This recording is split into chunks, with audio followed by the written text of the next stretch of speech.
Good evening, Dr. Shyam.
नमस्कार।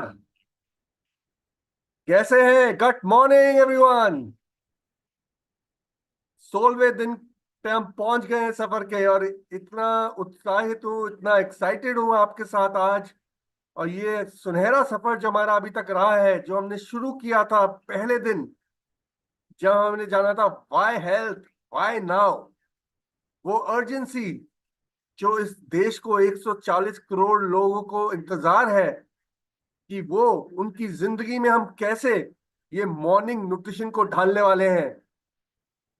85% से ज्यादा लोग एक न्यूट्रिशियस ब्रेकफास्ट नहीं ले रहे हैं, और उसके कारण जो लाइफस्टाइल डिजीजेस हैं, 65% से ज्यादा लोग लाइफस्टाइल डिजीजेस से मर रहे हैं। आपका लाइफ स्पैन तो बढ़ रहा है, पर आपका हेल्थ स्पैन नहीं। और हम चाहते क्या है? हम चाहते हैं एक हेल्दी लाइफ, जो कि एक मॉर्निंग न्यूट्रिशन का प्रोग्राम लाने वाला है। फिर हमने समझा कि हमें क्या खाना चाहिए और हमें कब खाना चाहिए और हमें कैसे खाना चाहिए। क्योंकि जब हम अपनी न्यूट्रिशन पूरी करने की बात कर रहे हैं, तो ये तीन चीजें बहुत जरूरी है। और यहां भी हमें समझ आया कि ये जो मॉर्निंग है, ये बहुत इंपॉर्टेंट है। उसके बाद 3 दिन हमने डेप्थ में शाम और टीम से समझा कि ये मॉर्निंग ही क्यों होनी चाहिए। ये आफ्टरनून क्यों नहीं हो सकती, या ये कोई इवनिंग क्यों नहीं हो सकती, ये रात क्यों नहीं हो सकती, ये मॉर्निंग में ही क्यों लेनी है न्यूट्रिशन। 3 दिन तक हमने इसको डिटेल में समझा और समझा कि मॉर्निंग न्यूट्रिशन के कितने फायदे हैं। आपकी डाइजेशन के लिए फायदा है, आपकी मेंटल एजिलिटी, फोकस, कंसंट्रेशन, आपके ब्रेन के लिए कितना फायदा है, आपके हार्ट के लिए कितना फायदा है। कितने सारे फायदे मॉर्निंग न्यूट्रिशन के हमने जाने। और आई ना होप आप ये सब अपने अपनी पिच में आपने ढाल लिया है, क्योंकि ये सारे जो एलिमेंट हैं ये आपको गाइड करने वाले हैं जब आप इस प्रोग्राम के बाद अपने फ्रेंड्स और अपनी फैमिली में जागरूकता लाने वाले हैं मॉर्निंग न्यूट्रिशन की। और उसके बाद हमने समझा कि ये जो हमारे सोल्यूशन है मॉर्निंग न्यूट्रिशन की, वो कौन कौन सी क्यूरेटेड बास्केट्स हैं। जो फाउंडेशनल एक सोल्यूशन था, जो कि मेरी फेवरेट है, प्रोटीन और फाइबर का शेक हर रोज सुबह विद डेली एन ओमेगा। और उसके फिर हमने बोला कोई ओमेगा नहीं लेना चाहता तो वो नहीं ले, और अगर कोई आपका एक प्रोटीन डेली और ओमेगा फाइबर नहीं लेना चाहता तो वो भी एक कॉम्बिनेशन था जो हमने पहले दिन समझा था। और उसके बाद हमने वेट मैनेजमेंट से कैसे हम एक मॉर्निंग न्यूट्रिशन शुरू कर सकते हैं, अगर हम केवल गट को देख रहे हैं तो वहां से हम कैसे शुरू कर सकते हैं, अगर हम मोबिलिटी को देख रहे हैं तो वहां हम कैसे कर सकते हैं, बोन एंड जॉइंट। तो ये सारा हमने क्यूरेटेड बास्केट जो आपके लिए स्पेशली क्रिएट किया है, और उसका साइंस का आधार क्या है, ये कॉम्बिनेशन ही क्यों है, और ये सुबह ही क्यों लेनी है, ये हमने दोबारा आपको इन सेशन में समझाया। आशा रखता हूं कि आपने इस सारे सेशंस को अटेंड किया, इससे जानकारी ली और इसका आप पूरा का पूरा फायदा उठाने वाले हैं।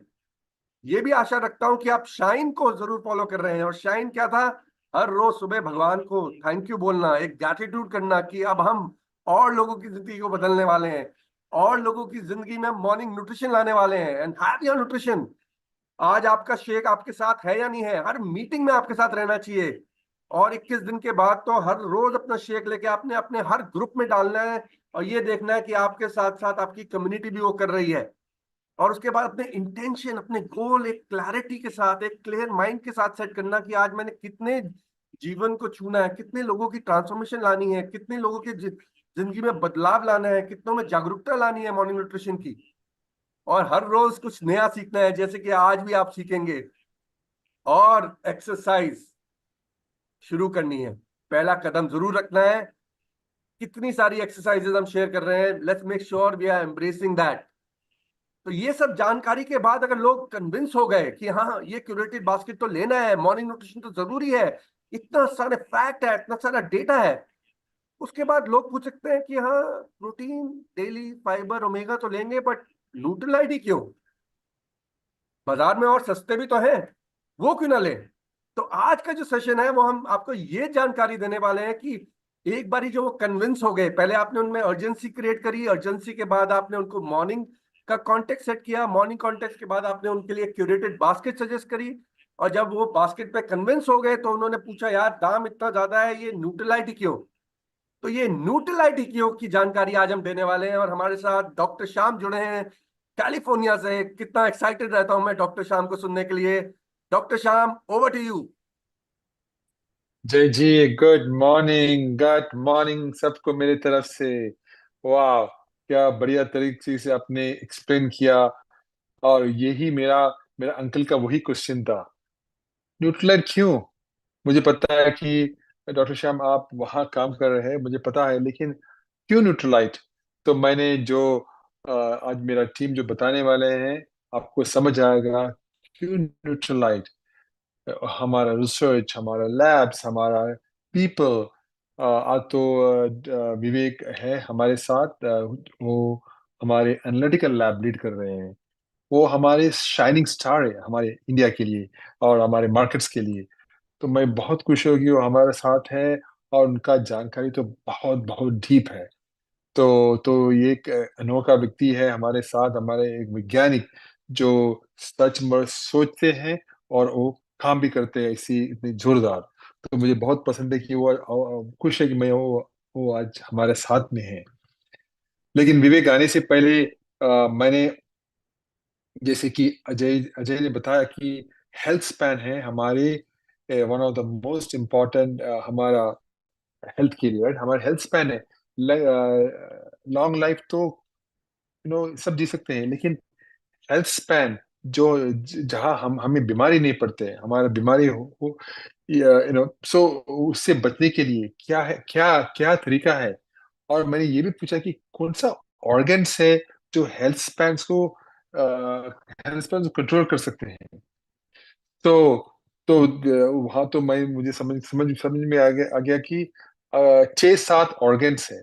उसमें से एक ऑर्गन है ब्रेन, फिर दूसरा है मस्कुलोस्केलेटल, हमारी हड्डियां और मसल्स, फिर है हमारे गट हेल्थ, हमारे गट, फिर है हमारे क्या है, लिवर, और फिर लंग। तो 6-7 ऑर्गन्स है जो हमारे हेल्थ स्पैन को बहुत कंट्रोल कर सकते हैं। तो आपको पता है कि हमारे न्यूट्रिशन हर वक्त टारगेट है इस हेल्थ स्पैन को सपोर्ट करने के लिए।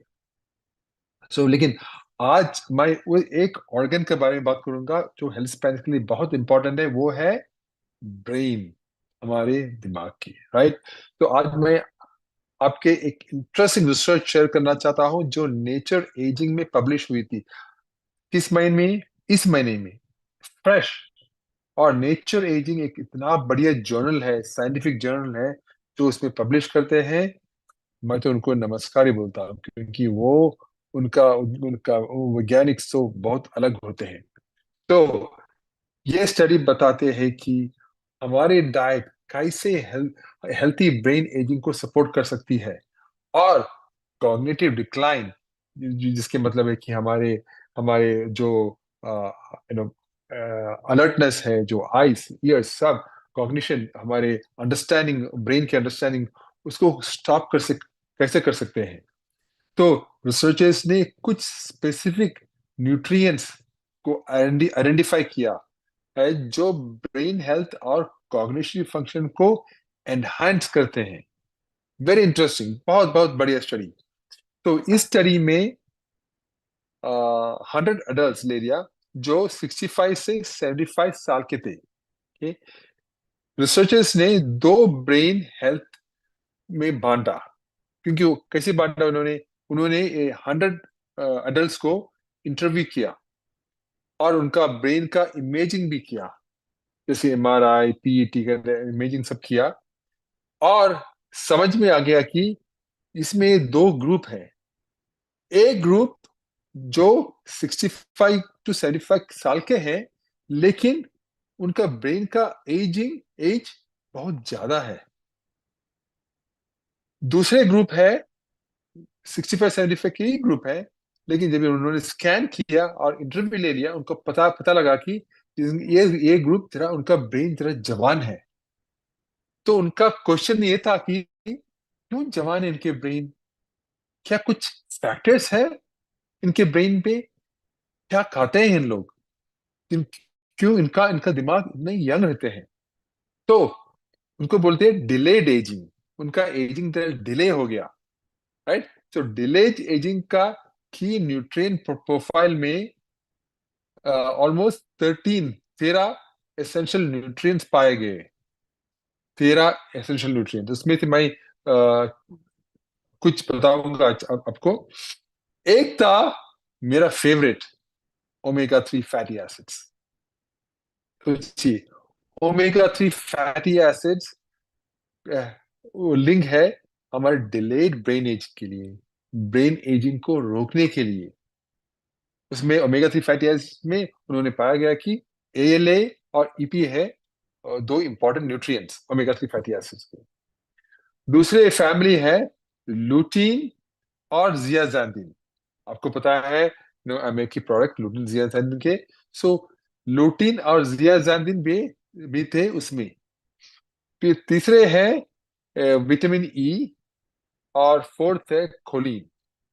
नाउ ये सब nutrients fish, flax seed, colourful fruits, vegetables, nuts, seeds, eggs और सोयाबीन में मिलते हैं, और इन्फ्लेमेशन को रिड्यूस कर सकते हैं पॉसिबली, और ब्रेन सेल्स को प्रोटेक्ट कर सकते हैं, राइट। सो इन न्यूट्रिएंट्स का बेनिफिशियल इफेक्ट्स इंडिपेंडेंट है डेमोग्राफिक फैक्टर से, बॉडी साइज और फिजिकल फिटनेस लेवल से। इसका मतलब क्या है कि अगर आप इन न्यूट्रिएंट्स को अपनी डाइट में शामिल करें तो हर कोई इसका फायदा उठा सकता है, राइट। हर कोई इसका फायदा उठा सकता है, चाहे उनका बैकग्राउंड या फिजिकल कंडीशन कुछ भी हो।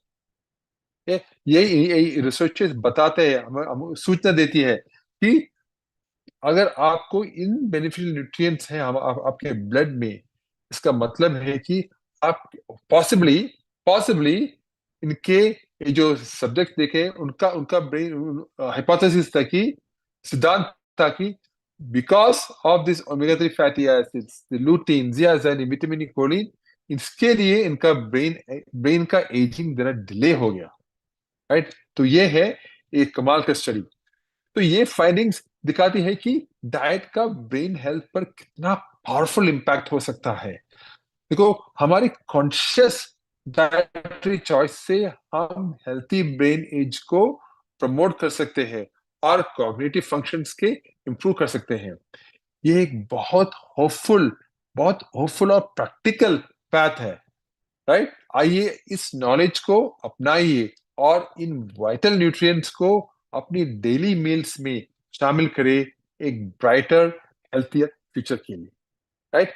यही था मेरा आज का सोच टीम।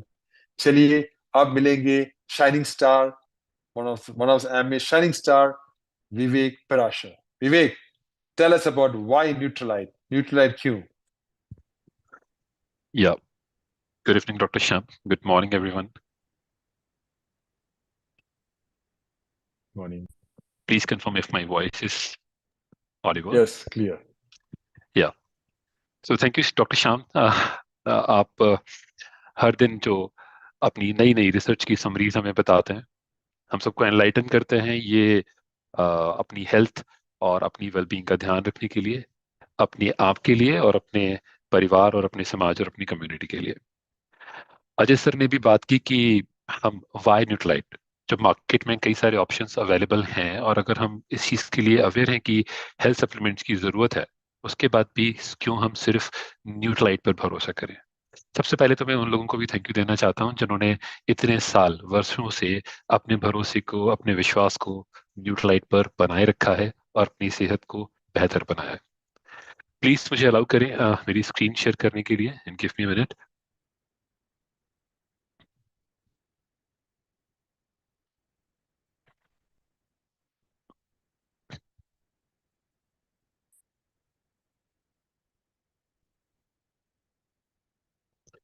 या मोहित, मुझे कंफर्म करें अगर मेरी स्क्रीन दिख रही है आपको तो।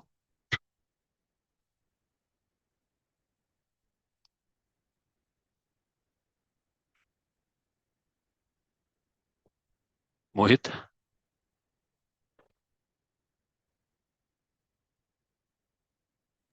Yes, we can see screen. या हेलो। सो आज का हमारा विषय है वाई न्यूट्रलाइट। पर एक बारी हम न्यूट्रलाइट के बारे में बात करने से पहले कुछ पिछले दिनों को रिवाइज करते हैं। हमने पिछले दिनों में 3 कैटेगरीज पे बात की। सबसे पहली कैटेगरी कि सर्काडियन रिदम क्या होती है, क्रोनोबायोलॉजी क्या होती है, कैसे हमारी दिनचर्या सुबह से शुरू होकर शाम को खत्म होती है और हमारी बॉडी के हार्मोन्स, हमारी बॉडी के ऑर्गन्स, पूरी मेटाबॉलिक रिदम दिन और सन की लाइट और रात के साथ चलती है, स्लो डाउन होती है, फास्ट पेस पे जाती है। सेकेंड कैटेगरी थी जहां पे हमने मैक्रोमोलिक्यूल्स एंड माइक्रोमोलिक्यूल्स जो कि न्यूट्रिशंस कहलाते हैं उनके बारे में बात की। तो मैक्रोमोलिक्यूल्स क्या क्या होते हैं? Fat content, fibre content, protein content, carbohydrates. जो मॉलिक्यूल्स आपको ज्यादा मात्रा में शरीर में चाहिए होते हैं अपनी वेलबींग के लिए, वो कहलाते हैं मैक्रोमोलिक्यूल्स। कुछ ऐसे भी तत्व हैं जो कि कम मात्रा में आपके शरीर को चाहिए होते हैं बट बहुत जरूरी हैं, उन्हें हम बोलते हैं माइक्रोमोलिक्यूल्स। माइक्रोमोलिक्यूल्स में क्या क्या हमने पिछले कुछ दिनों में सीखा? हमने सीखा कि विटामिन क्यों जरूरी हैं, फाइटो कंपाउंड्स क्यों जरूरी हैं, मिनरल्स हमारे शरीर के लिए क्यों जरूरी हैं। थर्ड कैटेगरी जो हमने इसमें बात की वो की हमने स्पेशलिटी सेगमेंट्स के बारे में। नाउ स्पेशलिटी सेगमेंट्स में हमने क्या पढ़ा कि गट हेल्थ क्यों जरूरी है और गट हेल्थ के लिए किस तरह के प्रोडक्ट या किस तरह के न्यूट्रिएंट्स की जरूरत होती है।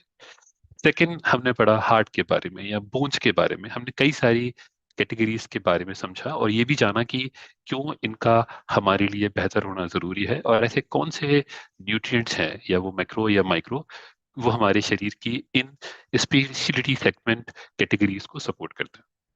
आज इन्हीं सबको हम समराइज करते हैं कि वाई न्यूट्रलाइट, हमें न्यूट्रलाइट के प्रोडक्ट्स या न्यूट्रलाइट या न्यूट्रिएंट्स क्यों चाहिए।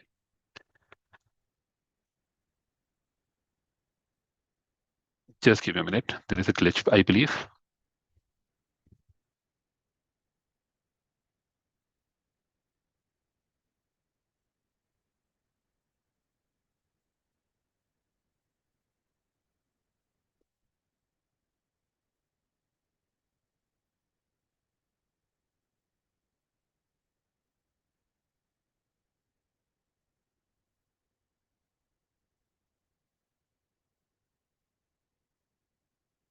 या हियर वी गो।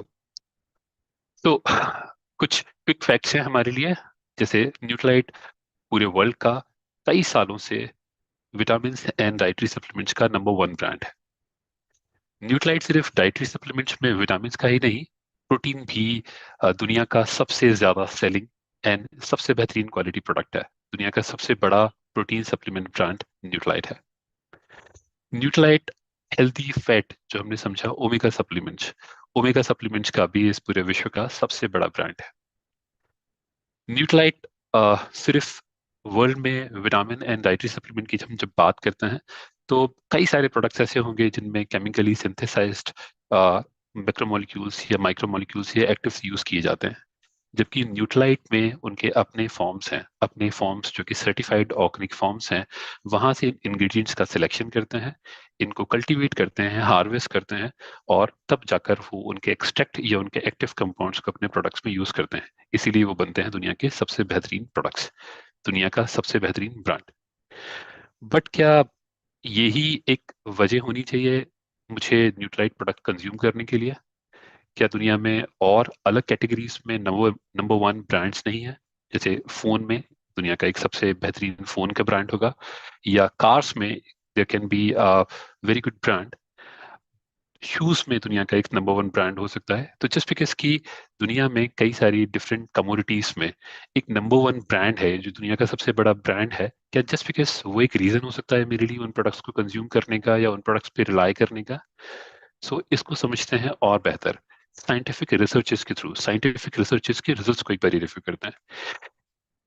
पहला सवाल जो मैं आपसे पूछना चाहता हूँ, और आप अपने चैट बॉक्स में मुझे इसके बारे में बताएं, कि क्या आप सभी लोग अपने दिन में बैलेंस्ड डाइट लेते हैं?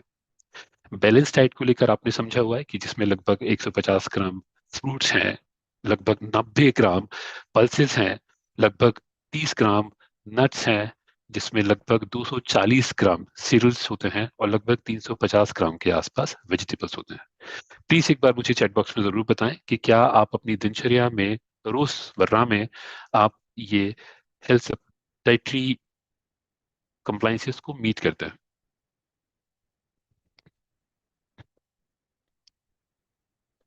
ओके, राधना जी बोलते हैं नो, अनुराधा मैम बोलती हैं नो, वसुधा मैम बोलती हैं नो, ओके, ऋतु शर्मा बोलती हैं नो। लगभग आप में से सभी ने ये बोला है कि आप लोग एक बैलेंस डाइट नहीं लेते। आप में से वो लोग जो बैलेंस डाइट लेते हैं उनके लिए भी हमारे पास कुछ डेटा है जो मैं आपको दिखाना चाहता हूँ।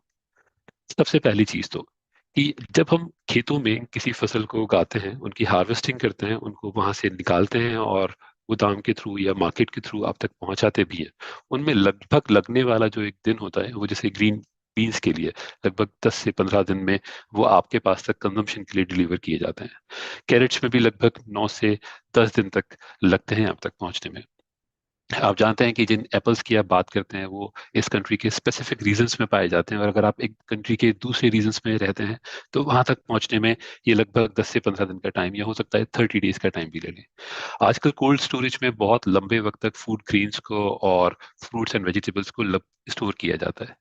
ये जानना हमारे लिए बहुत जरूरी है कि जैसे ग्रीन बीन्स में लगभग 10 से 15 दिन के बाद उनकी जो न्यूट्रिएंट्स वैल्यूज हैं उनमें लगभग 45% तक की कमी आ जाती है। सिमिलरली अगर आप कॉलीफ्लावर्स या कि गोभी की अगर बात करें तो लगभग 6 से 16 दिन तक अगर उनका स्टोर किया जाए तो उनमें लगभग 25% तक न्यूट्रिएंट्स की कमी आ जाती है। गाजर जो कि हम बहुत इजीली अवेलेबल है, उसमें भी लगभग 9 से 10 दिन में 10% तक के न्यूट्रिएंट्स की कमी आ जाती है।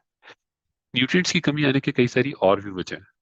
दो मेजरली इनकी दो वजह है। पहली वजह है कि सॉइल डिप्लीशन। इस समय जमीन की उर्वरक क्षमता शायद उतनी नहीं है जितनी 50 साल पहले या उतनी 100 साल पहले थी। तो आज जो फ्रेश फ्रूट्स या वेजिटेबल्स भी आपको मिलते हैं, उनकी न्यूट्रिएंट्स क्वालिटी भी पहले के मुकाबले कम हो गई है। दूसरी हमारी कुकिंग प्रोसेसेस। जैसे हम घर पे खाना बनाते हैं तो हम सब्जियों को हाई टेम्परेचर पे बॉईल करते हैं, फ्राई करते हैं, और ये कुकिंग टाइम है कई बार बड़े लंबे वक्त तक के लिए चलता है। लगभग हम आधे आधे घंटे या 15 मिनट तक के लिए उनको पकाते रहते हैं। हीट में हम ये जानते हैं, हमने विटामिन प्रोफाइल के दौरान समझा और पढ़ा भी सही, कि हीट से ज्यादातर विटामिन डिग्रेड हो जाते हैं। उनमें डिग्रेडेशन आता है, मीन्स कि उनकी एक्टिव्स जो हैं वो खत्म हो जाता है। तो अगर आप लंबे वक्त तक प्रोडक्ट को हीट करेंगे तो उनकी न्यूट्रिएंट्स वैल्यूज में कमी आ जाएगी। अगर आप कुकिंग टाइम आपका लंबे वक्त तक है, तो लंबे वक्त तक कुकिंग करने से भी क्या होता है, आपके जो न्यूट्रिएंट्स हैं वो आपके खाने में खत्म हो जाते हैं। थर्ड थिंग, कई सारे विटामिन ऐसे हैं, जैसे विटामिन सी और बी की हमने बात की, ये वाटर सॉल्युबल होते हैं। तो अगर ये पानी में घुलते हैं, कई बार हम सब्जियां काटकर, फल काटकर पानी में भी रखते हैं, और पानी के अलावा हम इनको अलग अलग तरह से हाइड्रेटेड सिचुएशंस में यूज करते हैं, उस समय भी कई सारे विटामिन जो हैं वो माइग्रेट होकर प्रोडक्ट से वाटर के थ्रू वॉश आउट हो जाते हैं।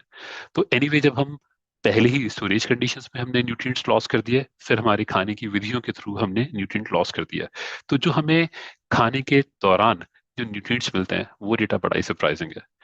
ये स्टडी, एक एनालिटिकल कम्युनिटी ने जब ये स्टडी की तो उसने पाया कि बने हुए खाने में या पके हुए खाने में जो विटामिन प्रोफाइल्स हैं, लगभग 75%, 75% ऑफ विटामिन खाना बनाने की प्रक्रिया के दौरान खत्म हो गए।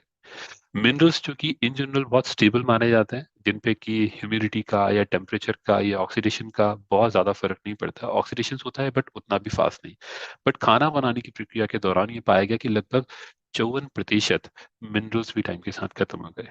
कई सारे फाइटो एक्टिव्स जो हैं वो लगभग ना के बराबर रह जाते हैं, जिनमें कि पॉलीफिनॉल्स या फ्लेवोनॉइड्स आते हैं। खाना बनाने की प्रक्रिया में वो लगभग नील हो जाते हैं, जीरो हो जाते हैं।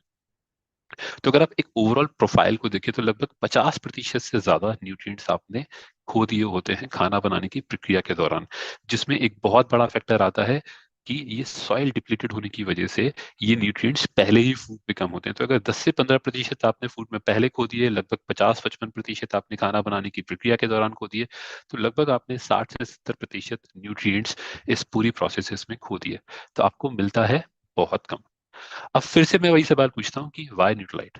क्या अब भी हमें लगता है कि जस्ट बिकॉज की ये एक दुनिया का सबसे बड़ा ब्रांड है, दुनिया के सबसे बेहतरीन प्रोडक्ट बनाता है, इसीलिए मुझे ये प्रोडक्ट लेना चाहिए?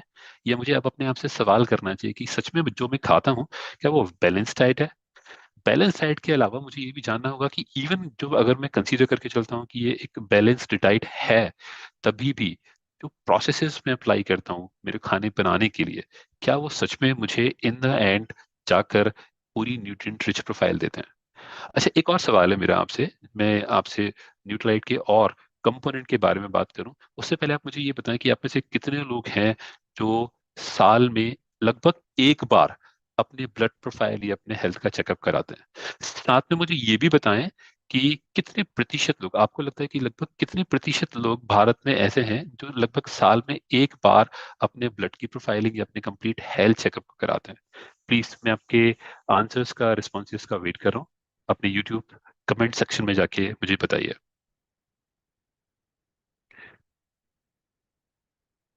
ओके,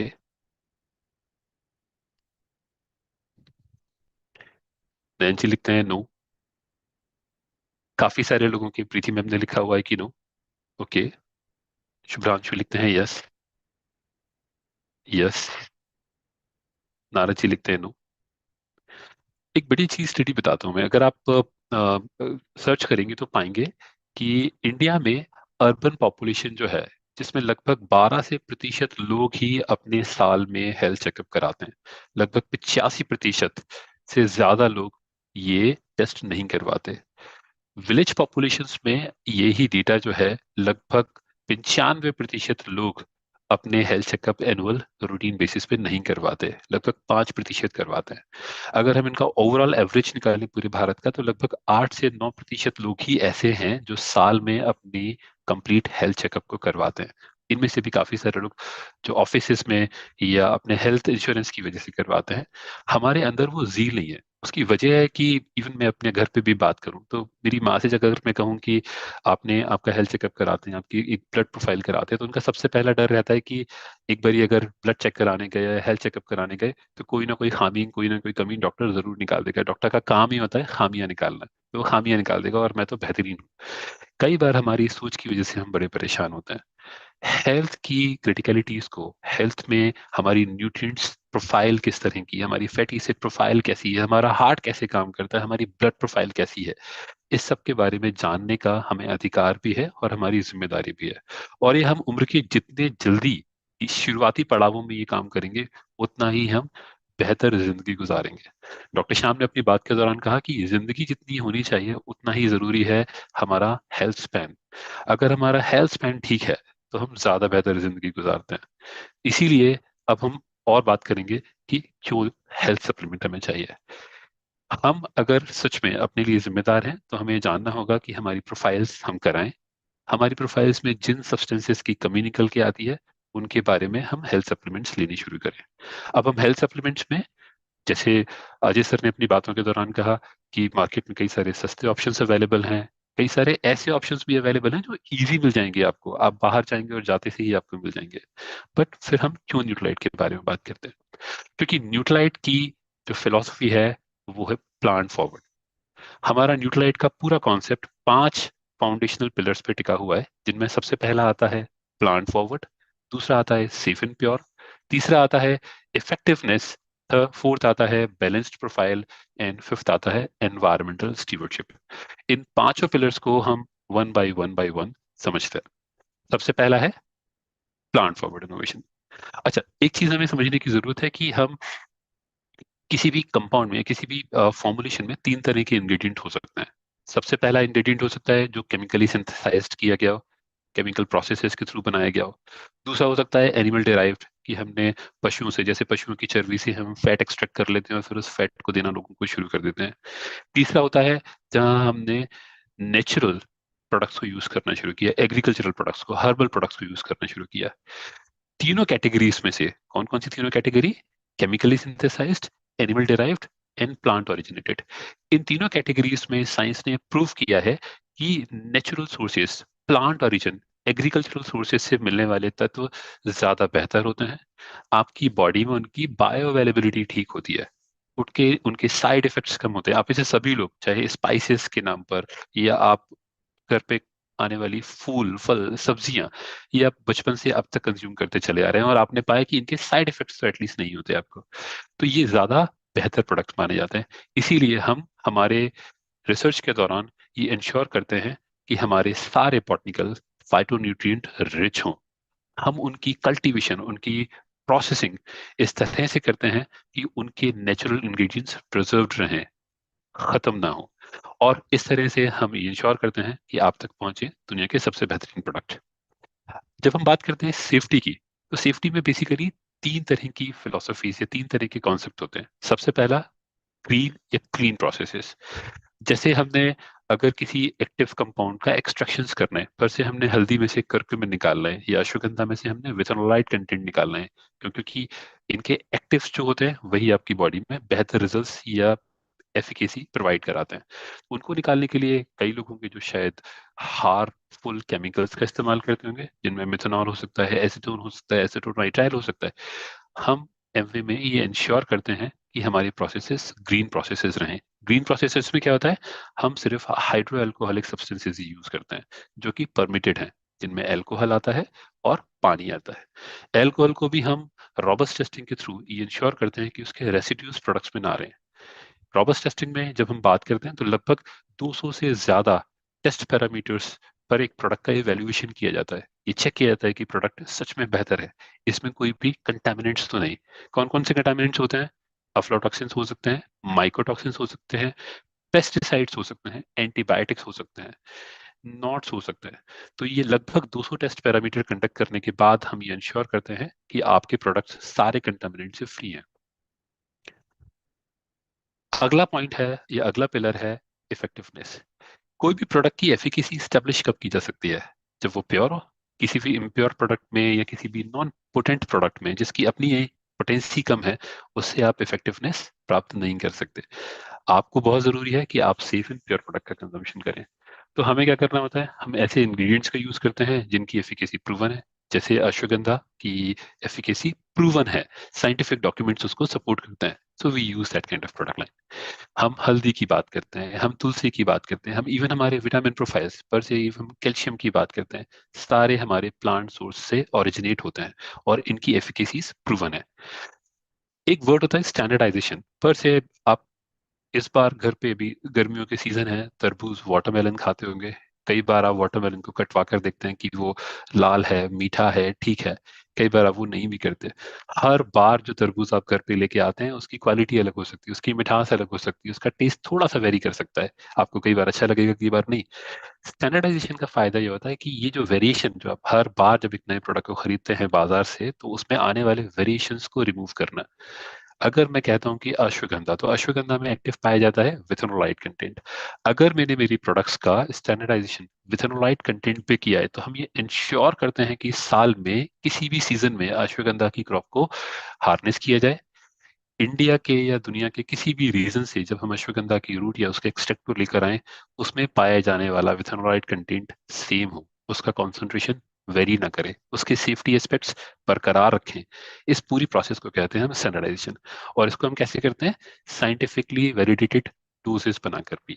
जैसे हमें पता होता है कि हम किसी कंपाउंड का कितना कॉन्सेंट्रेशन लें, पर से हम हमारे क्लेम्स में बात करते हैं कि अगर आप एक तुलसी की टैबलेट में, तुलसी में पाया जाने वाला उर्सोलिक एसिड, अगर आप उर्सोलिक एसिड को कंज्यूम करना चाहते हैं हेल्थ बेनिफिट के लिए, तो लगभग आपको 4 mg के आसपास उसे पर डे कंज्यूम करना पड़ता है। और उर्सोलिक एसिड की क्वांटिटी जितनी पाई जाती है तुलसी में, अगर उसके हिसाब से कैलकुलेट करें, तो लगभग आपको 100 तुलसी की पत्तियों की जरूरत होगी उतने हेल्थ बेनिफिट्स पाने के लिए। तो जब हम प्रोडक्ट स्टैंडर्डाइज करते हैं, ये इंश्योर करते हैं कि इसके डोजेस इफेक्टिव हों, शरीर में जाकर ये आपको वो फायदे, वो बेनिफिट्स पहुंचाएं। फोर्थ पिलर है बैलेंस प्रोफाइल। इसका बड़ा रोल है एक्चुअली। जैसे दुनिया की हर एक कंट्री में वहाँ की कंप्लाइंस होती है। कंप्लाइंस यूजुअली वहाँ की रेगुलेटरी बॉडी डिफाइन करती है। इंडिया में फूड या हेल्थ सप्लीमेंट को रेगुलेट करता है एफएसएसआई। एफएसएसआई ने आईसीएमआर के साथ मिलके जो आरडीए है, हमारे रिकमेंडेड डेली अलाउंसेस, कि हमें लगभग कितना माइक्रोन्यूट्रिएंट्स या कितना मैक्रोन्यूट्रिएंट्स, कितने न्यूट्रिशन हमें चाहिए दिन में, उनकी एक लिस्ट निकल के आती है। तो हम ये इंश्योर करते हैं कि हमारे हर प्रोडक्ट्स में एक्टिव्स जो हैं वो आरडीए रिक्वायरमेंट को मीट करते हो। सेकेंड वन थिंग, कई बार प्रोडक्ट्स को लंबे वक्त तक प्रिजर्व करने के लिए, उसकी एफिकेसी बनाए रखने के लिए लोग आर्टिफिशियल, या उसकी सुंदरता और टेस्ट को बढ़ाए रखने के लिए लोग artificial flavours, artificial colours, artificial sweeteners and preservatives add करते हैं। जबकि न्यूट्रलाइट प्रोडक्ट क्राइटेरिया में हम ये इंश्योर करते हैं कि ये यूज ना किए जाएं। हमारे हर एक प्रोडक्ट फ्री होते हैं artificial colours, flavours, sweeteners and preservatives से। और ये रिच होते हैं फंक्शनल इंग्रेडिएंट्स में। फंक्शनल इंग्रेडिएंट्स लाइक, जैसे अश्वगंधा में विथेनोलाइट, तुलसी में ओरसोलिक एसिड, हल्दी में कर्क्यूमिनॉइड्स। जब कंपाउंड फंक्शनल इंग्रेडिएंट्स में रिच होता है, तभी वो बनती है एक balance profile. Fifth and last इसका फाउंडेशनल पिलर है एनवायरमेंटल स्टीवर्डशिप। अच्छा, इस एनवायरमेंटल स्टीवर्डशिप में रीजनरेटिव एग्रीकल्चर का बड़ा रोल है। रीजनरेटिव एग्रीकल्चरल मतलब आप उसे रीजनरेट कर सकें। आपने एक बार कोई क्रॉप कल्टीवेट की, आपने वो कहावत सुनी होगी कि मुर्गी के रोज एक अंडे ले लो, या एक बार मुर्गी को काट के हलाल कर लो। सो यहाँ पे जरूरी किया जाता है कि उस मुर्गी की हेल्थ का भी ध्यान रखा जाए। क्यों? क्योंकि जिस जमीन से आप न्यूट्रिएंट रिच प्रोडक्ट्स ले रहे हैं, इस बार आप चाहते हैं कि आपकी आने वाली जनरेशन को भी वो मिलते रहें। और अगर आने वाली जनरेशन को मिलते रहें, तो आप क्या करेंगे, आप ऑर्गेनिक फार्मिंग की तरफ जाएंगे। आप ये इंश्योर करेंगे कि जमीन को उतने ही न्यूट्रिएंट्स वापस दिए जाएं। आप कोशिश करेंगे कि पेस्टिसाइड्स का यूज कम से कम किया जाए। इन सभी बातों का हम ध्यान रखते हैं और इस प्रोसेस को कहते हैं रीजनरेटिव एग्रीकल्चरल। हम साथ में ये भी ध्यान रखते हैं कि हमारी पैकेजिंग सस्टेनेबल हो। पैकेजिंग अगर रिसाइकिल की जा सकती है तो वो की जाए। जितना पैकेजिंग कंपोनेंट हम बनाते हैं, हम जनरेट करते हैं एक साल में, हम उतना ही पैकेजिंग मटेरियल इस कंट्री से वापस भी लेते हैं रीप्रोसेस करने के लिए। हम पीसीआरस पे काम करते हैं, which is post consumer recycled product. लगभग 30 से 50% component of plastic, specially for beauty personal care product lines, ऐसे हों जो कि रिसाइकिल्ड हो। हम ये इंश्योर करते हैं कि वाटर की एफिशिएंसी हो और एनर्जी भी रिन्यूएबल यूज की जाए। इनफैक्ट हम आगे अपनी आने वाली स्लाइड्स में बात करेंगे कि कैसे हम अपनी मैन्युफैक्चरिंग साइट जो कि मदुरई में है, वहाँ हम एनर्जी एंड वाटर की एफिशिएंसीज को यूटिलाइज करते हैं। एक और सवाल है मेरा आपसे, समझने के बाद इन 5 फाउंडेशनल पिलर्स को, कि आप क्या आप जानते हैं जब आप मार्केट से कोई भी प्रोडक्ट लेते हैं, सब्जी खरीदते हैं या किसी भी प्रोडक्ट को लेते हैं, तो आप उसकी कंप्लीट ट्रेसेबिलिटी को जानते हैं? क्या आप जानते हैं कि ये कहाँ बना, कैसे बना, कहाँ से इसकी उत्पत्ति हुई? अगर आप जानते हैं या नहीं जानते तो इसके बारे में प्लीज चैट बॉक्स में अपने आंसर जरूर बताइए।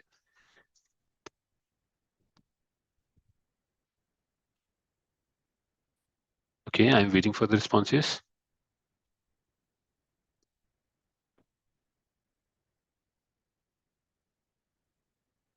ओके, सो शौर्य लिखते हैं कि नहीं।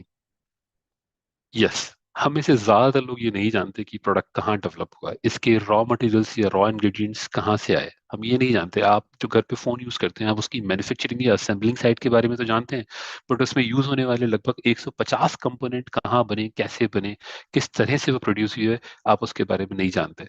तो हम ज्यादातर चीजों के बारे में नहीं जानते। यही है ट्रेसेबिलिटी। ट्रेसेबिलिटी का रूल क्या है? ट्रेसेबिलिटी का रूल इस तरह से है कि हम एक मेटामॉर्फोसिस, मेटामॉर्फोसिस बेसिकली एक वर्ड है जहाँ पे एक स्पीशीज, या चाहे वो प्लांट हो या वो एनिमल्स हो, अपनी फॉर्म चेंज करते हैं थ्रू आउट द लाइफ। जैसे फॉर एग्जांपल, एक मेंढक है, एक मेंढक जब अडल्ट होता है तो वो रिप्रोडक्शन के बाद एग्स प्रोड्यूस करता है, तो उस समय उसकी फॉर्म हुई एग। अगर आप एक अंडे में और एक मेंढक में अगर आप देखें तो बहुत ज्यादा फर्क है। जिसको एक पूरी मेटामॉर्फोसिस लाइफ साइकिल के बारे में नहीं पता, वो शायद इस बात को लेके, आप किसी बच्चे से पूछेंगे तो वो शायद इस बात को लेके बड़ा सरप्राइज रहेगा कि क्या ये सच में यही अंडा बाद में जाके मेंढक बनने वाला है, या इसी तरह से एक पूरी लाइफ साइकिल कंप्लीट होती है। तो यही एग बाद में टेडपोल्स बनाते हैं, जिनमें देखो आप विंग्स नहीं होंगे, जिनमें पैर नहीं होंगे, बट ये जब और एडवांस स्टेजेस पे जाते हैं तो इनके थोड़े थोड़े पैर निकलने शुरू होते हैं। जब ये फ्रॉकलेट बनाते हैं तब इनमें एक नया डेवलपमेंट होता है, उस समय इनकी टेल भी होती है। बाद में इनकी टेल खत्म हो जाती है और ये एक अडल्ट फ्रॉक में कन्वर्ट हो जाते हैं। ये जो पूरी प्रोसेस है, ये पूरी प्रोसेस समहाउ प्रकृति ने बहुत अच्छे से बैलेंस की है। इसमें एक भी वेरिएशन अगर हो तो ये पूरी प्रोसेस शायद कंप्लीट ना हो पाए। एग से टेडपोल का बनना, टेडपोल टेडपोल से फ्रॉकलेट का बनना, फ्रॉकलेट से मेंढक का बनना, इस प्रोसेस में 0% मैनिपुलेशन या 0% एरर्स आती हैं। इसी वजह से ये प्रोसेस सालों साल, सदियों से वैसी ही चल रही है, एग से मेंढक का प्रोडक्शन। बट एग्रीकल्चरल प्रोडक्ट्स में क्या ये पॉसिबिलिटी है? The answer is no. Why no? Because 3 processes ऐसी हैं जहां पे मेटामॉर्फोसिस के चांसेस कम होते हैं। जैसे पहली प्रोसेस सीड, सीड से हमने छोटा सा पौधा, पौधे से बड़ा पौधा। ये इग्निशिया का एक एग्जांपल हम यहाँ पे लेके समझते हैं। ये शुरुआत की 3 स्टेजेस, पौधे का बनना तक मेटामॉर्फोसिस नेचर रेगुलेट करती है। सो ये लगभग 30%, लगभग 25 से 30% प्रोसेस नेचर रेगुलेट करती है। उसकी बाद की प्रोसेसेस जो है वो मैन ड्रिवन प्रोसेस है।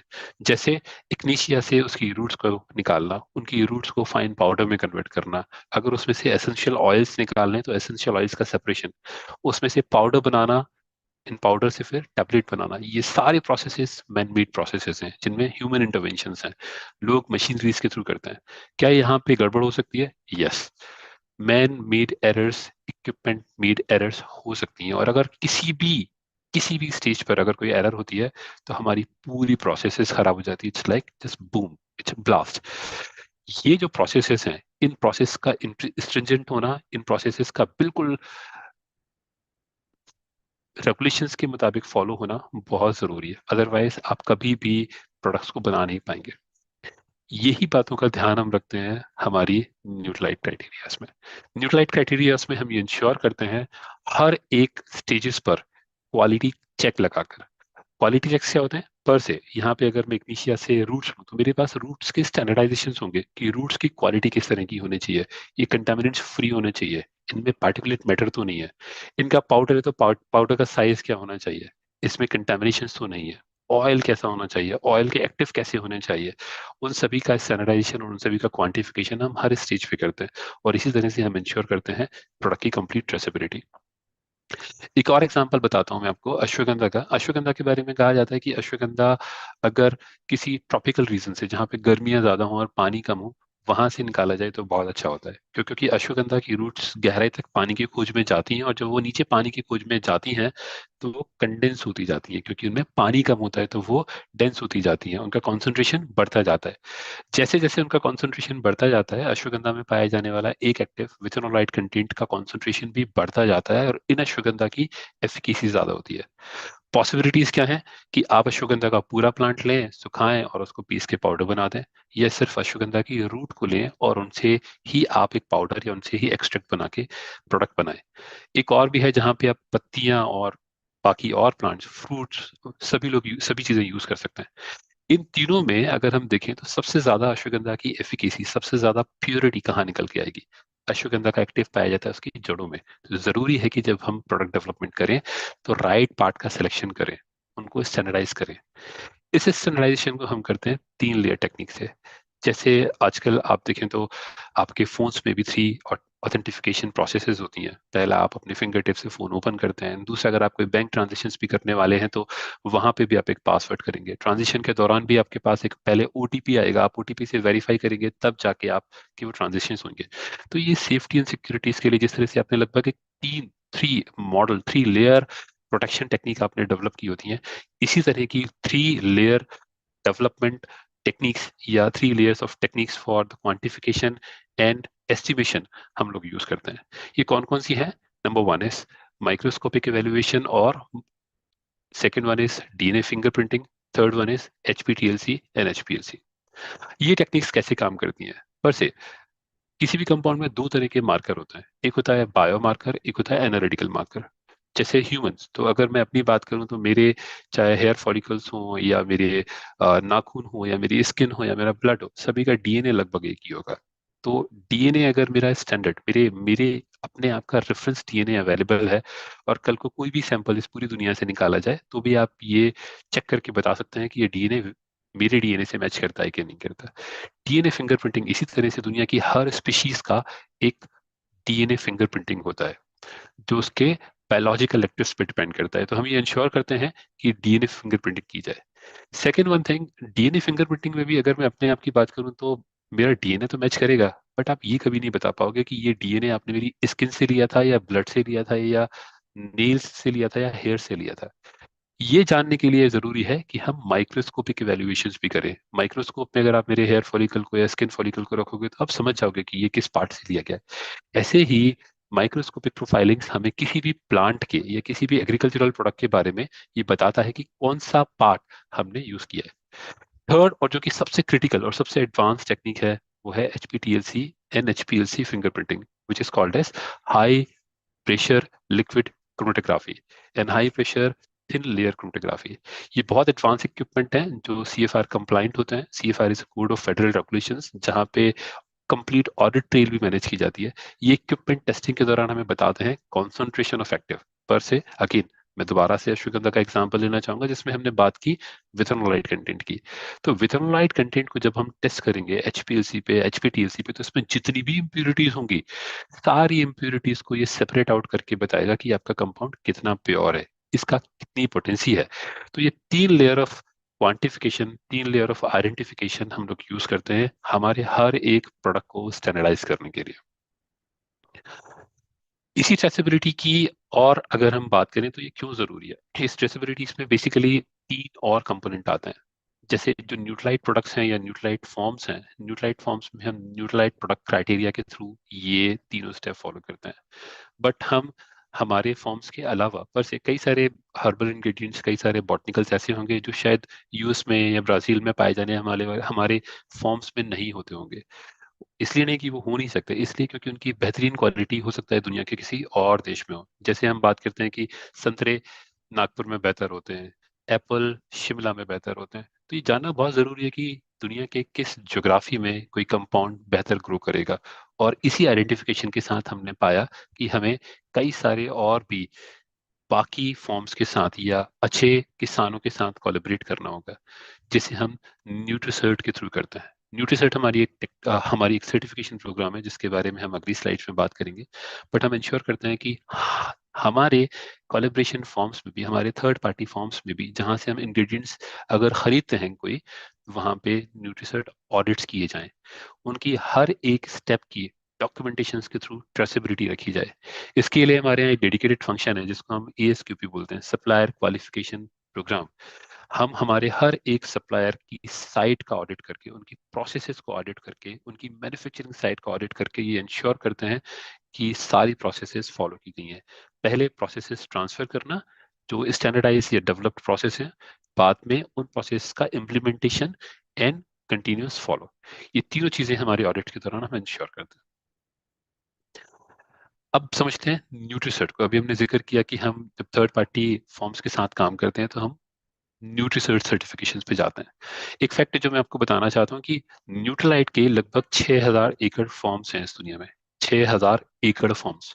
बट हमारा वर्ल्ड डिमांड जो है प्रोडक्शंस की, या वर्ल्ड में जितना कंजम्पशन होता है उस पूरी रिक्वायरमेंट को मीट करने के लिए, उसी के साथ ये भी कि दुनिया के किस क्षेत्र में कौन से फाइटो कंपाउंड्स या बॉटनिकल बेहतर तरह से उपजाए जा सकते हैं, उस ज्योग्राफी को समझते हुए भी हमने दुनिया के कई सारे एरियाज में कई किसानों के साथ पार्टनरशिप की है।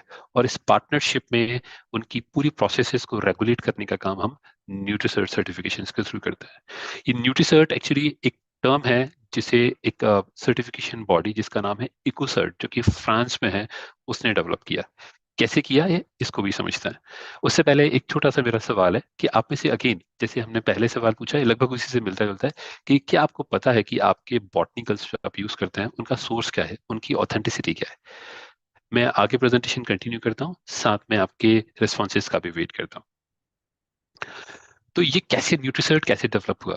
तो न्यूट्रीसर्ट की जब हमने गाइडलाइन डेवलप की तो उसमें बेसिकली 5 बड़े हमने सर्टिफिकेशन बॉडीज और उनकी कंप्लायंसेस सिस्टम्स को समराइज किया। पहली, न्यूट्रलाइट।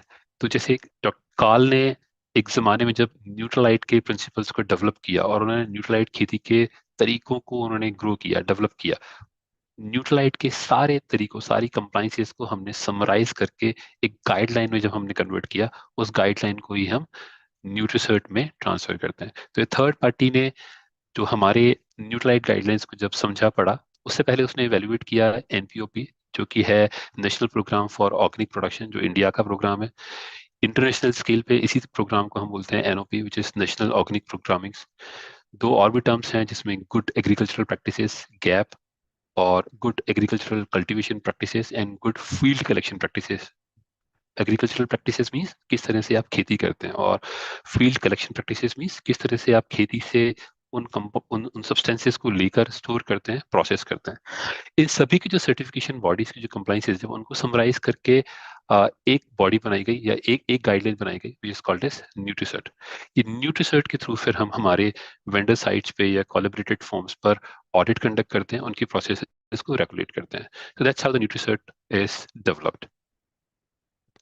न्यूट्रीसर्ट के कुछ एग्जांपल है मेरे पास जो मैं आपको बताना चाहता हूँ। ये न्यूट्रीसर्ट के सर्टिफाइड फॉर्म्स हैं। अगर आप न्यूट्रीसर्ट के सर्टिफाइड फॉर्म्स को देखेंगे तो आप पाएंगे कि हम मिट्टी की उर्वरक क्षमता का ध्यान रखते हैं। न्यूट्रलाइट में हम, या न्यूट्रीसर्ट में हम इस बात का ध्यान रखते हैं कि ये ऐसे एरियो में हो जहाँ पर इंडस्ट्रीज ना हो, ऐसे एरियाज में हो जहाँ पर कंटेमिनेटेड एयर पॉल्यूशन या वाटर पॉल्यूशन ना हो। इंडस्ट्रियल एरिया से, रोड से दूर होते हैं ये प्लांट्स। ये ऑर्गेनिक फॉर्म्स होते हैं, और ऑर्गेनिक फॉर्म्स की भी एक रिक्वायरमेंट है कि लगभग 3 किलोमीटर के एरिया में कोई भी ऐसा फॉर्म्स नहीं होना चाहिए जहाँ पे पेस्टिसाइड्स का छिड़काव हो रहा हो। तो ये पेस्टिसाइड्स से फ्री फॉर्म्स होते हैं। वो लोग जो इसमें काम करते हैं, उनकी सस्टेनेबिलिटी के लिए, उनकी लाइफ को बेहतर बनाने के लिए, उनके बच्चों को एजुकेशन देना, उनको कम्युनिटी को गाइड करना, उनको खेती के प्रिंसिपल सिखाना, उनकी हेल्थ एंड वेलबींग का ध्यान रखना भी हम न्यूट्राइट फॉर्म्स और न्यूट्राइट के या न्यूट्रीसर्ट प्रोग्राम्स के थ्रू करते हैं। एक और एग्जांपल है जहां पे हम देखेंगे उन फॉर्म्स के बारे में जिन्हें हमने रिजेक्ट कर दिया, क्योंकि कई सारे लोग, दुनिया के हर किसान की शायद ये सपना है कि वो न्यूट्रलाइट या न्यूट्रीसर्ट के साथ जुड़ के हमारे साथ काम करे, क्योंकि जिस तरह से हम उनकी वेलबींग का ध्यान रखते हैं, शायद उनके लिए वो एक सपना है।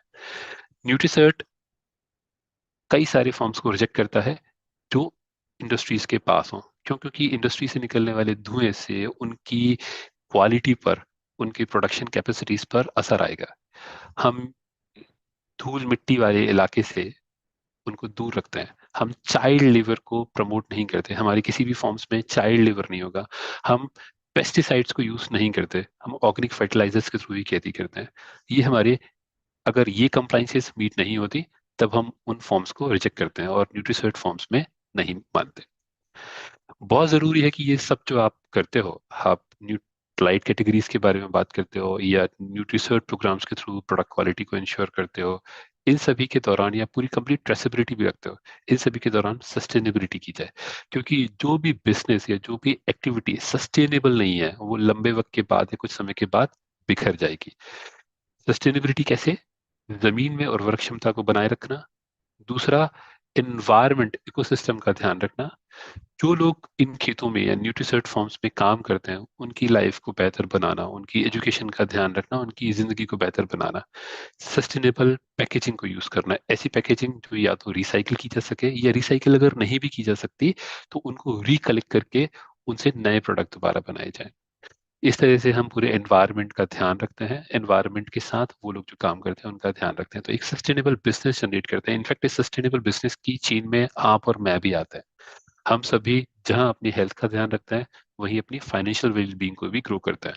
इस तरह से हम अपने बिजनेस को सस्टेनेबल बनाते हैं। अच्छा, एक सवाल है मेरा, आप में से काफी लोगों को शायद ये पता होगा कि हम भारत में रिसर्च एंड डेवलपमेंट लैब हैं हमारी, जो ऑपरेट करती हैं और प्रोडक्ट डेवलपमेंट में इन्वॉल्व हैं। आप में से कितने लोगों को पता है कि ये लैब हैं? और अगर पता है तो प्लीज एक बार मुझे चैट बॉक्स में बताइए कि भारत में हमारी कितनी रिसर्च लैब हैं। ओके, संजय जी कहते हैं कि नहीं। और आगे मुझे बताइए प्लीज अपने चैट बॉक्स में।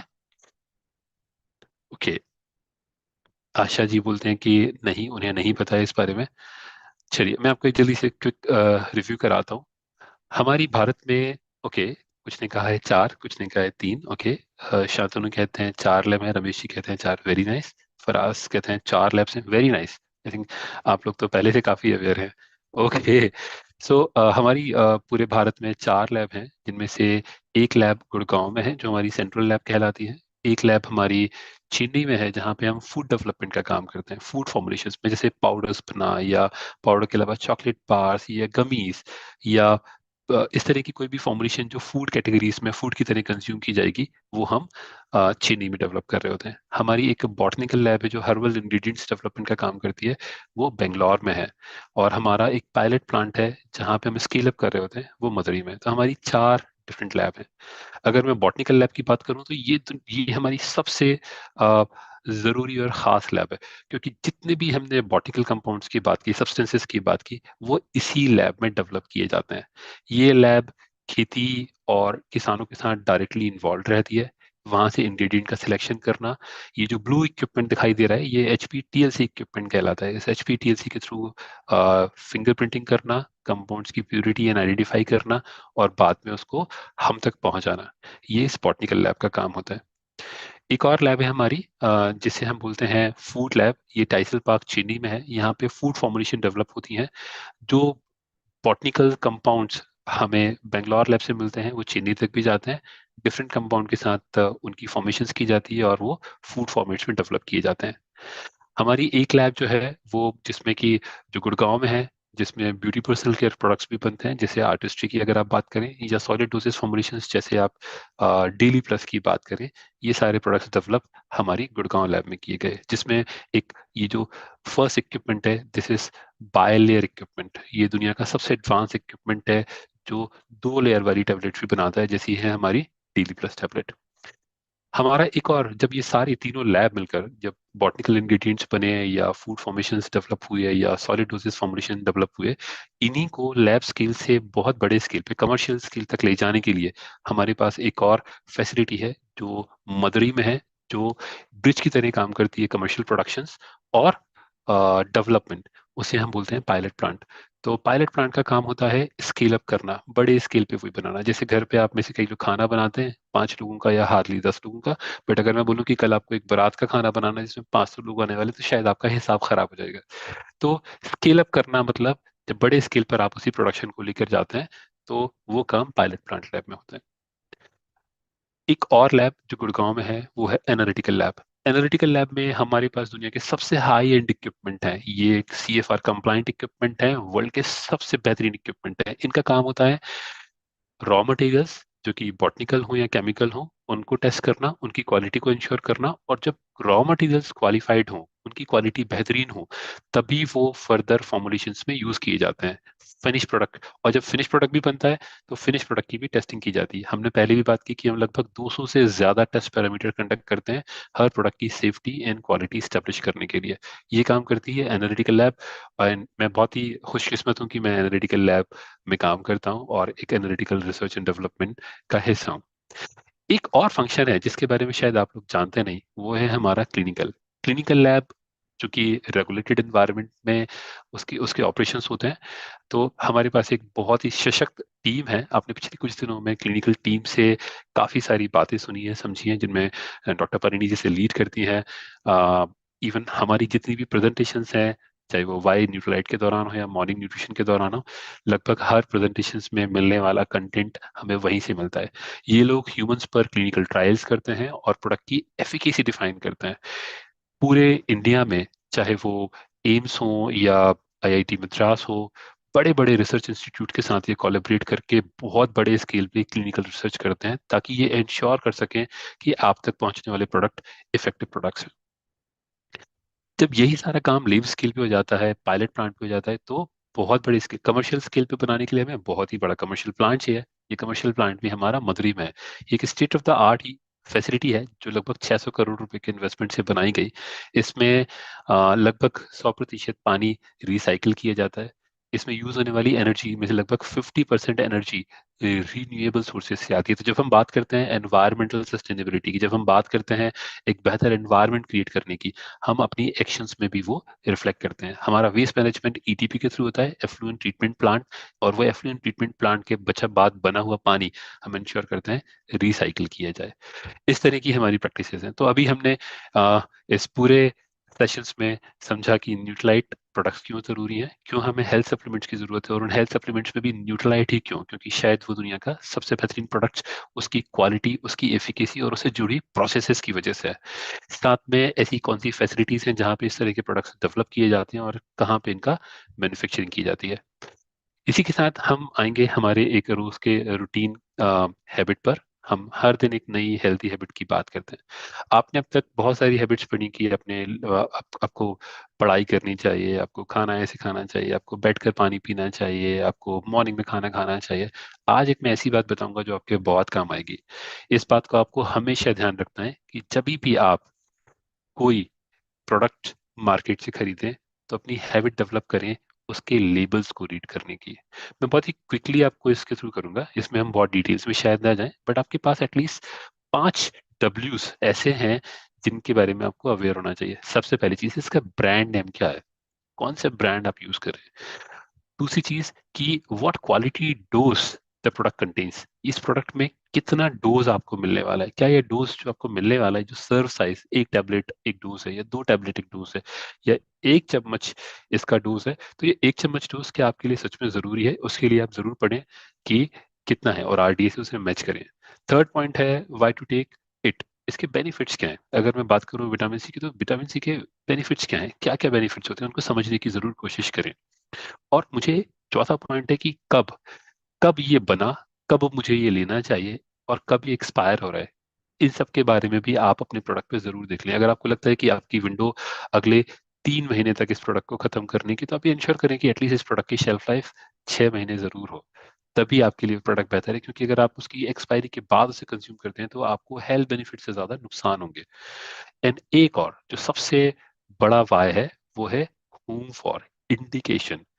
This product contains vitamin minerals. ये जो हम बात करते हैं रिकमेंडेड डोज, ये हमें जरूरी है कि किस किस को हम ये प्रोडक्ट दे सकते हैं, किस किस के लिए ये प्रोडक्ट बेहतरीन हो सकते हैं। आपने अपनी रोजमर्रा की दिनचर्या में अपने लोगों से मिलने के बाद आपने ये समझना है, इंश्योर करना है कि किस किस को हेल्थ सप्लीमेंट्स की, किस किस को इन प्रोडक्ट्स की जरूरत है।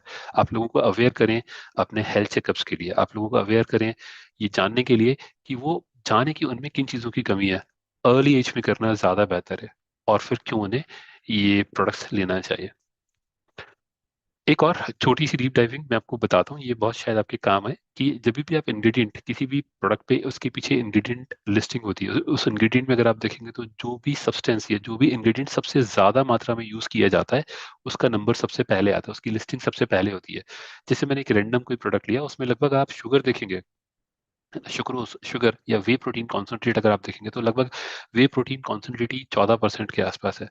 या उसमें अगर नून डेयरी क्रीमर्स की हम बात करेंगे तो लगभग वो 5% के आसपास है। तो जो भी सब्सटेंस उसमें सबसे ज्यादा मात्रा में यूज किया होगा, उसकी लिस्टिंग सबसे पहले होगी, और जो सब्सटेंस कम मात्रा में यूज किए होंगे वो धीरे धीरे कम होते जाते हैं। तो ये जरूरी है आप जानें कि इसमें कितने कलर्स मिले हुए हैं, कितने प्रिजर्वेटिव्स मिले हुए हैं। हर एक बार आप अपने इंग्रेडिएंट लेबल को जरूर पढ़ें। जब भी आप 3 प्रोडक्ट्स अपने सामने पाएं, तो आप उन तीनों प्रोडक्ट्स के लेबल्स को, उनकी इंग्रेडिएंट लिस्ट को पढ़कर ये समझने की कोशिश करें कि आप एक्चुअली एक्टिव सब्सटेंसेस के साथ साथ और क्या क्या कंज्यूम कर रहे हैं। ये बहुत जरूरी है आपके लिए जानना।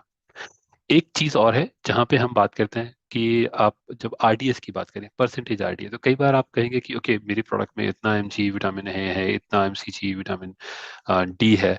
बट आपको ये जरूरी जानना है कि जो भी प्रोडक्ट आप कंज्यूम करते हैं वो आपकी परसेंट आरडीए रिक्वायरमेंट को कितना पूरा करता है। साइंटिफिकली ये जो सजेस्टेड है वो ये कहता है कि लगभग मिनिमम 20% के आसपास, लगभग 20% आरडी रिक्वायरमेंट आपको पूरी मिलनी मिलनी चाहिए। अगर उससे भी कम अगर आपको आरडी रिक्वायरमेंट वाला कोई प्रोडक्ट मिलता है तो शायद आपको उतने हेल्थ बेनिफिट्स नहीं देगा। तो आप देखेंगे कि राइट साइड में हमेशा आरडीए परसेंटेज लिखा होता है, उसके पहले उसका सर्व साइज और सर्व साइज से मिलने वाला कंपाउंड लिखा होता है। तो आप ये इंश्योर करें कि क्या आप सच में जो आपकी आरडीए रिक्वायरमेंट है, उस आरडीए रिक्वायरमेंट का 20% या ज्यादा या आरडीए तक आप उस प्रोडक्ट को कंज्यूम कर रहे हैं कि नहीं। फायदे क्या है इनके? फायदे जैसे जो जो फूड है, ऐसे ऐसे फूड्स को आप लेना शुरू करें जिनमें प्रोटीन ज्यादा हो, जिनमें फाइबर ज्यादा हो, जिनमें विटामिन एंड मिनरल ज्यादा हो, और जिनमें अगर आप बात करें तो लगभग 20% से ज्यादा आरडीए की रिक्वायरमेंट को मीट करते हो। हेल्दी फैट लेना शुरू करें। एटलीस्ट ये 4 प्रोडक्ट्स आपके लिए लाइफ में बहुत जरूरी है। प्रोटीन जो कि आपकी बॉडी का बिल्डिंग ब्लॉक है, फाइबर जो आपकी गट हेल्थ के लिए जरूरी है, विटामिन आपने पाया कि अपनी स्टडीज में हमने देखा कि वो विटामिन से ज्यादातर फूड में वो बचता नहीं है, तो विटामिन की प्रोफाइलिंग जरूरी है। आपने नोटिस किया होगा कि जब आपकी तबीयत खराब होती है तो डॉक्टर भी आपको कहता है कि यार मल्टीविटामिन लेना शुरू करो, बट आप बस वो उतने ही दिन के लिए लेते हैं जितने दिन आप तबीयत खराब है, और बाद में उन्हें बंद कर देते हैं। आप ये नहीं जानते कि अगर ये विटामिन अगर आप लेते रहेंगे तो शायद आप आगे आपकी तबीयत खराब होगी ही नहीं। किन चीज़ों को आपको अवॉइड करना है? वो प्रोडक्ट्स जिनमें फैट कंटेंट ज़्यादा हो, वो भी सैचुरेटेड फैट, शुगर कंटेंट ज़्यादा हो, हाई सोडियम वाले कंटेंट जिनमें हाई कैलोरीज हो, और रिफाइंड या हाई प्रोसेस्ड फूड, इनको आपको अवॉइड करना है ना। इनके कुछ फायदे भी हैं, जैसे आप बेहतर चॉइसेस बनाने लगते हैं, आप प्रोडक्ट को बेहतर इवेल्युएट करने लगते हैं, आप ज़्यादा कॉन्शियस हो जाते हैं आप हर उस चीज़ के लिए जो आप कंज्यूम कर रहे हैं। इसी के साथ हम अपनी शाइन मंत्रा को एक बार रिवाइज करते हैं। शाइन मंत्रा में हमारी पहली बात है कि हम अपने ईश्वर को, अपने आप को, अपने माता पिता को, अपने गुरुओं को, अपने कुल को, और हर वो शिक्षक जिसने हमें जिंदगी में कुछ सिखाया है, उनके लिए ग्रेटिट्यूड हो, उनके लिए ग्रेटफुल हो, उन्हें धन्यवाद दें, और एक अच्छी उम्मीद के साथ अपने दिन की शुरुआत करें। अपने न्यूट्रिशंस को पूरा करें। अपने आप को, न्यूट्रिशन आपका फ्यूल होता है, तो आज के दिन के लिए आप अपने आप को फ्यूल जरूर दें। आप अपने आज के मकसद को एक बार विजुलाइज करके जरूर देखें, और ये भी नोट डाउन करें कि कैसे आप अपने इस मकसद को पूरा करने वाले हैं। हर दिन एक नई चीज सीखनी जरूरी है। आज मुझे लगता है कि आपने कुछ अब तक सीख लिया होगा, अगर नहीं तो आप दोबारा से इन सब चीजों को रिविजिट करें, और अपने लिए, अपने माइंड में कहीं इन लर्निंग्स को पार्क जरूर करें ताकि ये आपके काम आए। और एक्सरसाइज डेली, अपना वक्त निकालें, एक्सरसाइज करें। और एक्सरसाइज के लिए उससे पहले मैं आपको लेके चलता हूँ रेसिपी ऑफ द डे पे। तो आज हम 3 रेसिपीज की बात करेंगे, जिनमें पहली रेसिपी है कि लेट्स मेक सम रवा रवा इडली। इडली। सूजी में दही एंड पानी मिक्स करो एंड सोक होना रख दो। उसमें डालो Nutrilite fibre and Nutrilite all plant protein powder. अच्छे से मिक्स करो। देन एक पैन में ऑयल डालो along with some jeera, mustard, kaju, green chillies and curry leaves. तड़का सूजी मिक्सचर में डालो along with some carrots, salt and baking soda. Idli के सांचों में थोड़ा सा ऑयल स्प्रे करो एंड थोड़ा थोड़ा मिक्सचर डाल दो। Steam the rava idlis for 10 to 15 minutes and serve hot with some hot sambar.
Very nice. इसी के साथ अब हम अगली वीडियो पे चलते हैं, जो है exercise of the day, right?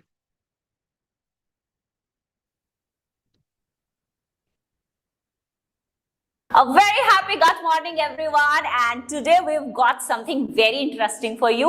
आज हम करने वाले हैं सुपरमैन मूवमेंट। यस, कोई केप नहीं चाहिए इसके लिए, ये बहुत ही सिंपल मूवमेंट होने वाला है। इनफैक्ट वो सभी लोग जिनको नीलिंग मूवमेंट से नी में पेन आता है, खड़े हुए मूवमेंट से भी नी में पेन आता है, तो ये मूवमेंट कंप्लीटली मैट पे होने वाली है और इनफैक्ट पेट के बल होने वाली है। तो आप इस मूवमेंट की प्रैक्टिस जरूर करेंगे क्योंकि ये सिंपल दिखने वाली मूवमेंट आपकी पूरी बॉडी में बहुत अच्छे से स्ट्रेंथ और स्टेमिना क्रिएट करती है। So let's get started with our superman pose. और इस पोज के लिए आपको किसी केप की जरूरत नहीं है। इनफैक्ट ये बहुत इफेक्टिव पोज है आपकी बैक को लेंथन और स्ट्रेंथन करने के लिए, उसके साथ साथ आपकी शोल्डर मोबिलिटी के लिए भी बहुत इफेक्टिव है। और वो सभी लोग जिनको अपनी पूरी बॉडी में वीकनेस फील होती है ना, दे फील कि बॉडी में स्ट्रेंथ नहीं है, वो किसी तरह का वर्कआउट नहीं कर सकते, तो आप ये वर्कआउट तो जरूर कर सकते हैं। इसके लिए मैट पे आ जाइए।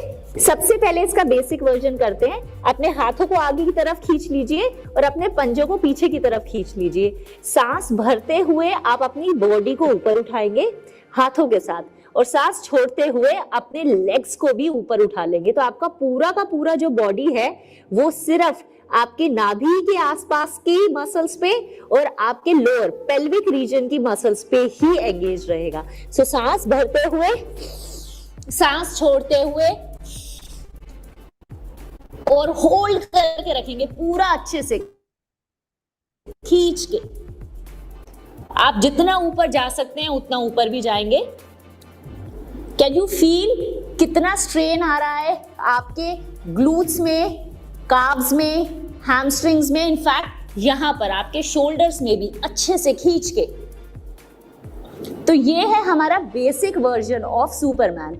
इसको थोड़ा और इफेक्टिव करने के लिए आप अपने हाथों को पीछे ले जाकर ऊपर की तरफ भी उठ सकते हैं। ये आपकी अपर बॉडी के लिए बहुत ज्यादा इफेक्टिव है। अगेन होल्ड करके रखेंगे। आपको पोज को होल्ड करना है, सांस को होल्ड नहीं करेंगे। लंबी गहरी सांस भरिए और सांस छोड़िए, सांस भरिए और सांस छोड़िए, और इस तरह से वापस। तो ये सुपरमैन का एक बेसिक वर्जन था। अगर आपको सुपरमैन का मॉडिफाइड वर्जन करना है और आप दोनों हाथ और दोनों लेग्स एक साथ नहीं उठा पा रहे हैं, तो आप single hand and single leg के साथ मूवमेंट करेंगे। In fact opposite hand and opposite leg भी कर सकते हैं। तो दोनों वर्जन्स करते हैं। सबसे पहले लेग्स को नीचे ही रखेंगे, सिर्फ सिंगल हैंड ऊपर उठा के मूवमेंट करेंगे। लंबी गहरी सांस भरेंगे एक हाथ को उठाते हुए, सांस को छोड़ेंगे दूसरे हाथ को ऊपर उठाते हुए। सो लंबी गहरी सांस और फिर दूसरा।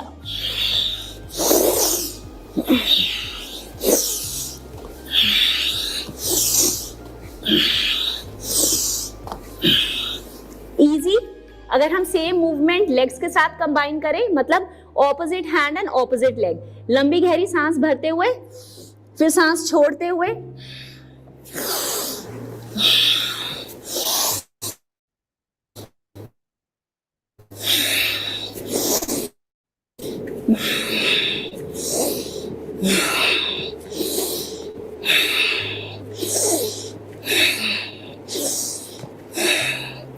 इस तरह से धीरे धीरे आपकी बॉडी में स्ट्रेंथ आ जाएगी और तब आप दोनों हाथों को और दोनों लेग्स को भी इकट्ठे मूव कर सकते हैं। इनफैक्ट इसी में हम कुछ अल्फाबेटिकल मूव करते हैं जो आपकी ओवरऑल अपर बॉडी की स्ट्रेंथ के लिए बहुत अच्छा है। जैसे इस वक्त हमारे हैंड स्ट्रेट हैं और हम ऊपर आ रहे हैं। अगर हम इन हाथों को खोल दें टी फॉर्मेट में, तो ये अल्फाबेट टी बनता है। तो लंबी गहरी सांस भरते हुए ऊपर आ जाएंगे इन द फॉर्मेट टी।